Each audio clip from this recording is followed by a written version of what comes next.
हरे राम राम राम हरे हरे, हरे कृष्णा कृष्णा कृष्णा हरे हरे, हरे राम राम राम हरे हरे, हरे कृष्णा कृष्णा कृष्णा हरे हरे, हरे राम राम राम हरे हरे, हरे कृष्णा कृष्णा कृष्णा हरे हरे, हरे राम राम राम हरे हरे, हरे कृष्णा कृष्णा कृष्णा हरे हरे. पुंडलिक वरदे विठ्ठल श्री ज्ञानदेव तुकाराम पंढरीनाथ भगवान की जय. माऊली ज्ञानेश्वर महाराज की जय. श्री गणिनाथ महाराज की जय. श्री संत वामन भाऊ महाराज की जय. श्री संत भगवान बाबा की जय. अवधूत चिंतन श्री गुरुदेव दत्त. जय जय ओ शुद्धे उदारे प्रसिद्धे, अनवरत आनंदे वर्षती.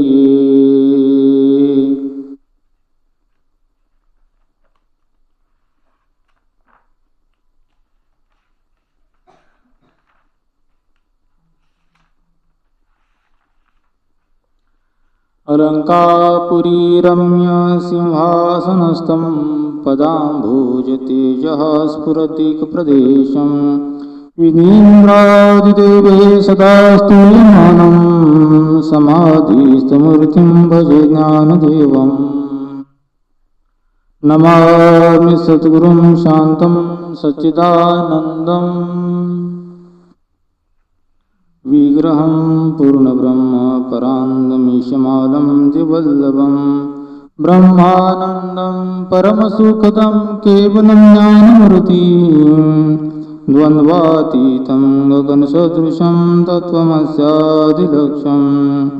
एकं नित्यं विमलमचलं सर्वदि साक्षिभूतं, भावातीतं त्रिगुणरहितं सद्गुरुं तं नमामि.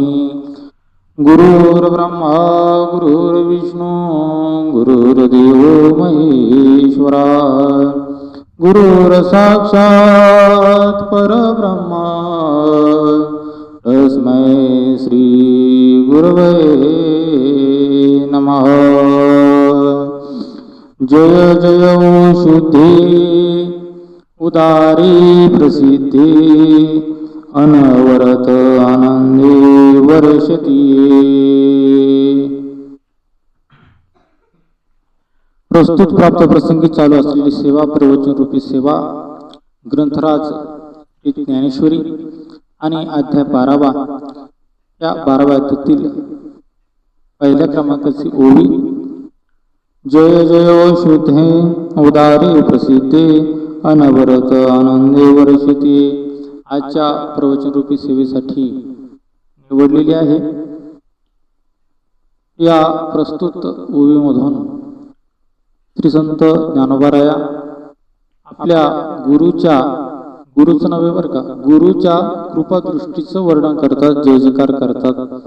अशी आगळी वेगळी थोडी ही ओवी आहे. गुरु तर श्रेष्ठ असतातच, परंतु गुरूंची नजर, सोप्या भाषेत सांगायचं म्हणजे गुरूंची दृष्टी, गुरूंची कृपादृष्टी ही सुद्धा किती श्रेष्ठ असते. आणि गुरु कृपादृष्टी असेल तरच साधकाला जीवनामध्ये खऱ्या अर्थाने परमार्थामध्ये काहीतरी प्रगती करता येते, अशा आशयाची ही ओवी. आणि म्हणून गुरूंची कृपादृष्टी साधकाच्या जीवनाला अत्यंत महत्त्वाची आहे. आणि म्हणून त्या कृपादृष्टीचा जय जयकार या ठिकाणी माऊली करतायत.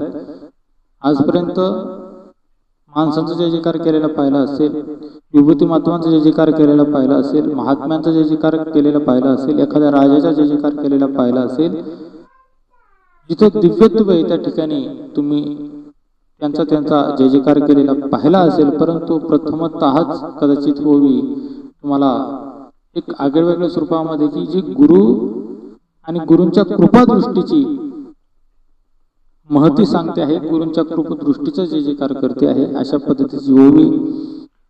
प्रवचन रूपी सेवा करण्यापूर्वी थोडासा पर्याय द्यायचा म्हणजे असा पुणे जिल्हा आहे आणि या पुणे जिल्ह्यामध्ये शिक्रापूर नावाचं गाव आणि या शिक्रापूर नावाच्या गावामध्ये पहिल्यांदाच यंदा सर्व बीड जिल्हावासियांनी ठरवलं, आपली माणसं सर्व गोळा केली, नवे नवे जे भाविक आहेत ते सगळे आपलीच आहेत आणि श्री क्षेत्र गहनाथगड असेल, श्री क्षेत्र भगवानगड असेल, श्री संत वामनभाऊ महाराज, श्री संत भगवानबाबा यांच्या पदस्पर्शाने पावन झालेली ही भूमी आणि आम्हाला भाऊंच्या पुण्यतिथीला नाही जाता येत, भगवानबाबांच्या पुण्यतिथीला नाही जाता येत, परंतु आपल्याच परिसरामध्ये भाऊंचं बाबांचं पुण्यतिथी उत्सव या ठिकाणी साजरा व्हावा, त्या अनुषंगाने यंदा पहिल्यांदाच पुणे जिल्ह्यात शिक्रापूर नगरीमध्ये एक दिवसीय अशा पद्धतीने पुण्यतिथी सोहळा येत्या 18 जानेवारी 2026 रोजी करण्याचं सर्वांनी नियोजन केलं आणि त्यावेळेस मी शब्द दिला होता सगळ्यांना की भाऊंचं बाबाचे चरित्र वर्णन आणि प्रवचन मी करेन सप्ताह पद्धतीने. तर सध्याचा काळ थोडा वेगळा आहे. आता 2-3 दिवसापूर्वी थंडी होती, आता आज तर पाऊसच पडायला लागलाय, आता 2-3 दिवसांनी पुन्हा ऊन पडतं की काय, असा मोसम थोडा जरा बदलत आहे आणि म्हणून ऑनलाईन अशा पद्धतीने सेवा आपण साजरी करत आहोत. तुम्ही सर्वजण याचा लाभ घेत आहात. तर आपण प्रवचन सेवेकडे आता वळूयात. जय जय ओ शुद्धे उदारी प्रसिद्धे अनवरत आनंदे वर्षितिये. जीवनामध्ये नजरेला फार महत्व आहे. तुमच्याकडे भगवंताने इतकी मोठी मोलाची संपत्ती दिली आणि ती संपत्ती म्हणजे शरीर. शरीर सलामत तो पगडी पचास असं म्हटलं जातं आपल्याकडे. तुमचं शरीर जर चांगलं असेल तर तुम्ही प्रत्येक गोष्टीचा आनंद उपभोगू शकता. साधन जर नसेल तर तुम्ही काही साध्य करू शकत नाही. तुम्हाला जायचे बीडला, परंतु तुमच्याकडे जर चांगल्या पद्धतीची एखादी गाडी असेल, 4 व्हीलर असेल किंवा 2 व्हीलर असेल किंवा आपली साधी सायकल असू द्या, तर तुम्ही आरामदायक पद्धतीने म्हणजे चालून चालून जो त्रास होतो त्यापेक्षा सुखकर अशा पद्धतीने जर वाहन असेल तर तुमचा प्रवास होऊ शकतो. साधन आहे, परंतु जर तुमच्याकडे साधन नसेल तर तुम्ही चांगल्या पद्धतीने प्रवास करू शकत नाही. तसंच मानवी जीवनामध्ये तुम्हाला आनंद उपभोगायचा आहे, मानवी जीवनाचा खऱ्या अर्थाने आनंद तुम्हाला घ्यायचा आहे, तर तुमच्याकडे शरीर संपदा असणं महत्वाचं. आणि म्हणून एखादा अवयव जर निकामा झाला तर त्यावेळी त्या शरीराची किंमत आपल्याला कळते. म्हणून 5 ज्ञानेंद्रिय आहेत, 5 कर्मेंद्रिय आहेत आणि त्याच्यामध्ये सुद्धा ज्ञानेंद्रियांना विशेष महत्व आहे आपल्याकडे.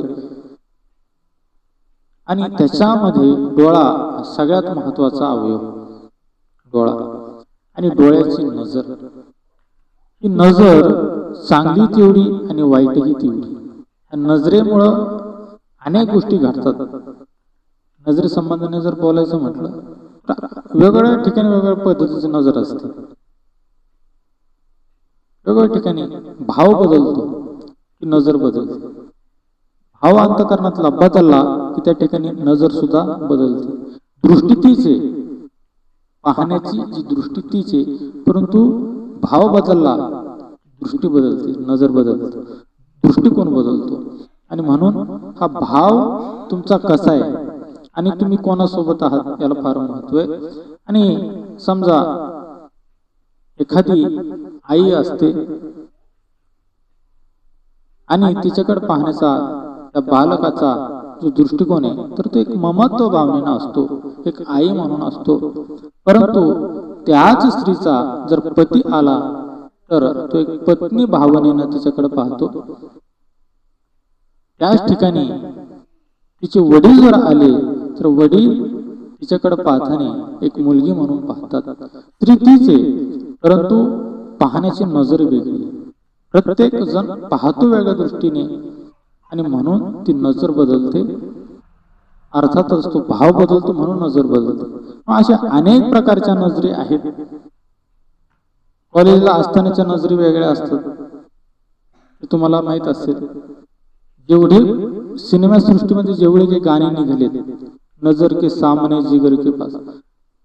नजर ही प्रामुख्याने त्याच्यामध्ये वर्णन केले की नजर कशी आहे आणि ती नजर आणि त्या नजरेतून उत्पन्न होणारे भाव आणि त्याच्यामधून ते मग सर्व काही सिनेसृष्टी आणि त्याच्यामध्ये सर्व काही फिल्म वगैरे तयार होते, चित्रपट तयार होतो.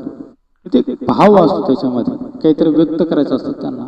तसं संसारामध्ये जीवन जगत असताना एक आईची नजर असते, आई वडिलांची आपल्या बाळावरती एक नजर असते. शालेय शिक्षण घेत असताना एखाद्या शिक्षकाची एखाद्या गुणवंत विद्यार्थ्यावरती एक नजर असते. संसारामध्ये जगत असताना पतीची आपल्या पत्नीवरती एक नजर असते आणि पत्नीची पतीवरती असते ते सांगायला नकोच तुम्हाला ती नजर किती कडक असते म्हणून. तर अशा पद्धतीने नजरेचे अनेक प्रकार आहेत, भावाचे अनेक प्रकार आहेत. जसा भाव बदलल तशी नजर बदलते असं या ठिकाणी मला सांगावंसं वाटतं. आणि म्हणून ही नजर ज्यावेळेस एखाद्या महात्म्याची असते. आर्य चाणक्याने एक ठिकाणी फार सुंदर लिहिलंय. एक स्त्री आहे, सुंदर आहे, सुंदर स्त्री अशी एक उभा आहे आणि त्या ठिकाणी एक कुत्रा गेला आणि त्या स्त्रीकडे त्याने पाहिलं. त्याला वाटलं वा काय छान मांसाचा गोळा आहे, आपली भूक याच्यावरती भागेल. शिकारी येतो कुत्रा. त्यानंतर एक कामुक व्यक्ती गेला.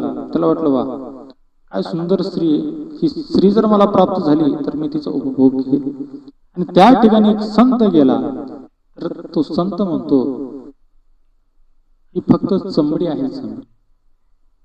एक दिवस तारुण्य जाईल, स्त्रीचं सौंदर्य जाईल आणि गेल्याच्या नंतर फक्त उरेल ते म्हणजे तिची चमडी, तिचं कातड. स्त्री तीच आहे, परंतु त्या ठिकाणी गेलेले जे वेगवेगळे एक कुत्रा आहे, एक कामुक व्यक्ती आहे आणि एक संत महापुरुष आहे. नजर म्हणजे भाव बदलला की नजर बदलते. मला हेच तुम्हाला सांगायचं होतं. म्हणून माऊली सुद्धा इथे लिहितात, आपल्या गुरूंच्या कृपादृष्टीचं वर्णन करतायत नजरेच्या माध्यमातून. जय जय व शुद्धे, जय जयकार करतायत, जय जय व शुद्धे. आमच्या गुरूंची सुद्धा आमच्यावरती कृपादृष्टी. जसं संसारामध्ये एक नजर असते, आताच तुम्हाला सांगितलं, तसं परमार्थामध्ये सुद्धा एक नजर असते आणि त्या नजरेमधून आपण उतरू नये यासाठी साधक नेहमी काळजी घेत असतो. समाजात वागताना सुद्धा एखाद्याच्या नजरेतून जर आपण उतरलो तर खेळ आपला खलास झाला. नजरेमध्ये भरणं, नजर आणि त्या नजरेमध्ये आपलं एक power off.